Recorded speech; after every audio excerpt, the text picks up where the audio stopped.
माया देवी, माया देवी, माया देवी, माया देवी, माया देवी, माया देवी, माया देवी।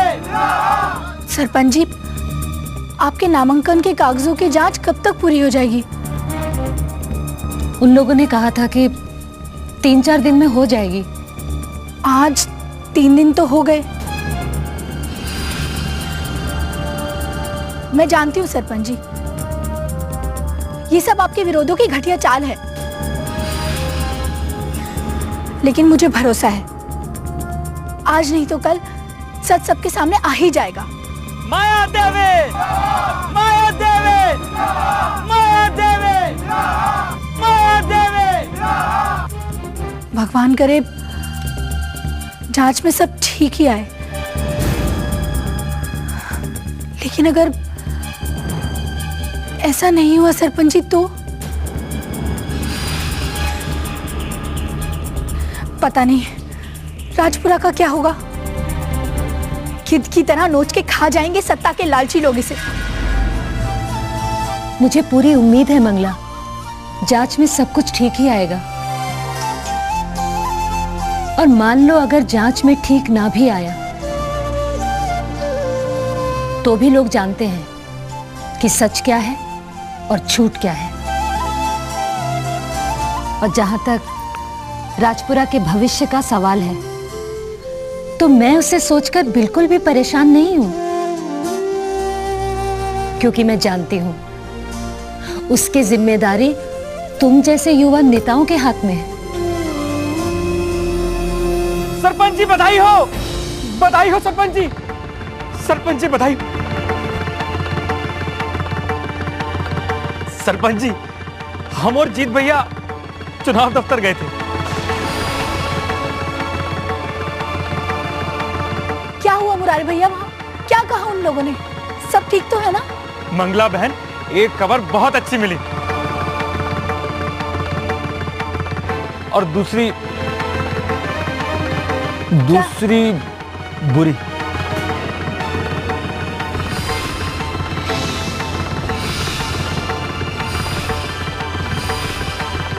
अच्छी खबर यह है कि सरपंच जी के नामांकन में कोई कमी नहीं है, जांच में सब ठीक निकला है।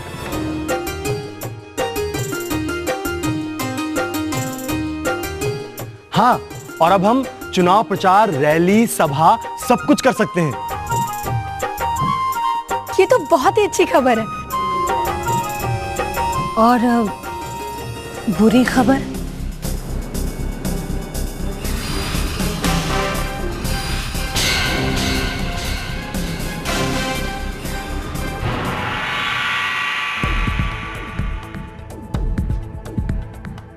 नमस्ते मंगत भैया। अबे मुंशी, अखबार पढ़ा तूने? अपने पास वाले गांव में पिछली रात 3 लोग ना। अरे उसको मारो गोली, पहले अपने गांव की खबर सुनो। अबे अब अपने गांव में क्या होना है? अरे होना है नहीं मंगत भैया, हो गया। अबे वेद पुराण मत सुना, साफ साफ बता क्या हुआ। अरे वही जो न सोचा था न चाहा था।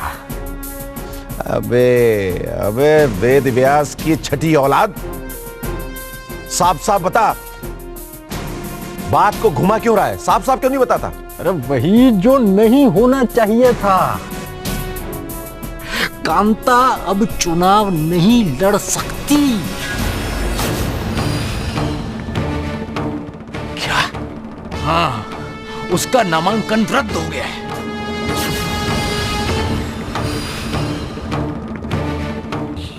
ये कैसे हो गया? फार्म में गलती से कांता की जगह कांति देवी लिखा गया है। हो गया कैंसिल। बस इतनी सी छोटी सी बात के लिए? नतीजा देख लिया छोटी सी बात का। वैसे पर्चा भरने आप ही गए थे ना कांता के साथ?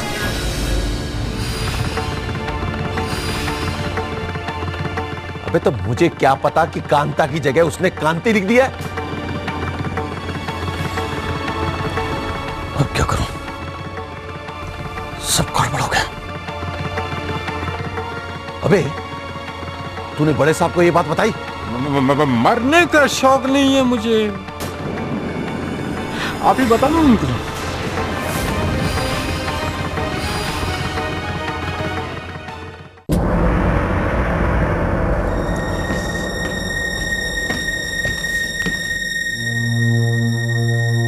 कांता जी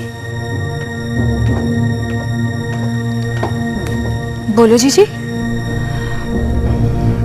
कांता, एक बुरी खबर है। क्या हुआ? वो तुम्हारा नामांकन रद्द हो गया। यही ना? लेकिन तुम्हें किसने बताया? मैं जानती थी कि यही होगा, क्योंकि मैंने जानबूझ के अपना नाम गलत भरा था। ये बुरी नहीं, अच्छी खबर है जीजी, बहुत अच्छी। तुम तो जानती हो ना जीजी कि मैं कभी चुनाव लड़ना ही नहीं चाहती थी। मैं जानती हूँ कांता, तुमने चुनाव के लिए हाँ प्रोफेसर साहब के कहने पर की थी।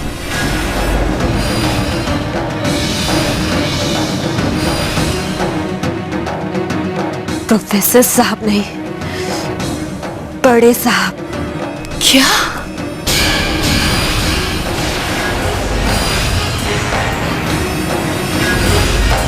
हाँ जीजी, जिसे हम सब प्रोफेसर साहब समझते हैं, दरअसल वो गजेंद्र है। बड़े साहब, जिंदा है वो भेड़िया जिसकी चिता पूरे गांव के सामने जलाई गई थी। वो प्रोफेसर महेंद्र थे।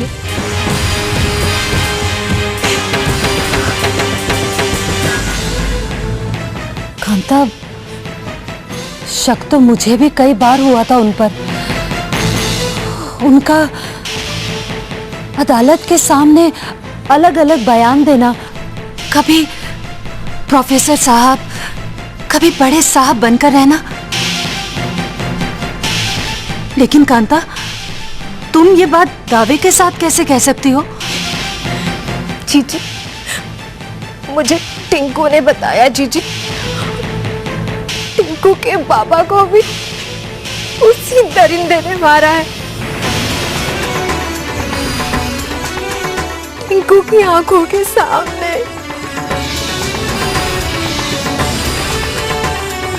कांता, इतनी बड़ी बात तुमने मुझसे छिपाकर क्यों रखी? जीजी, मैंने आपको बताने की कई बार कोशिश की, लेकिन हर बार उस राक्षस की धमकी याद करके हमेशा रुक जाती थी।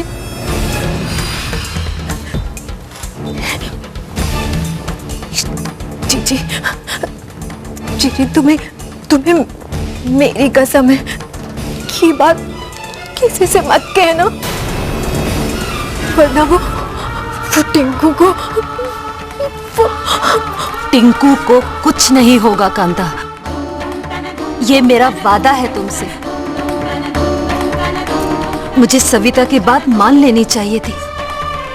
उसने मुझसे कई बार कहा कि सरपंच जी, बड़े साहब कानून से बचने के लिए पागलपन का नाटक कर रहे हैं।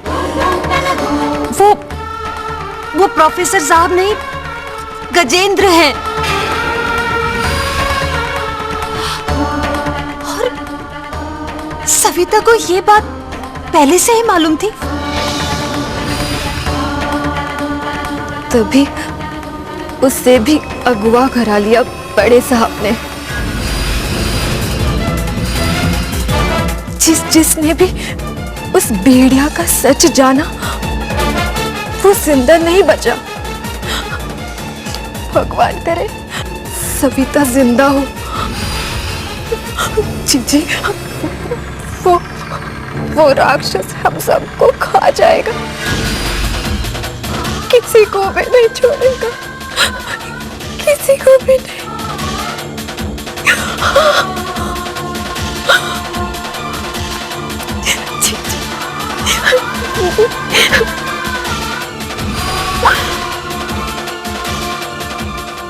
बहना बनाया है तुझे तो कुछ कह भी नहीं सकता। हाँ, जो अब कहने आया हूं ना उस काम पर लग जा। कौन सा काम? माया को फोन लगा और उसको संदेशा भेज के कल किसी भी हालत में वो मंदिर ना जाए, दुर्घटना घटने वाली है।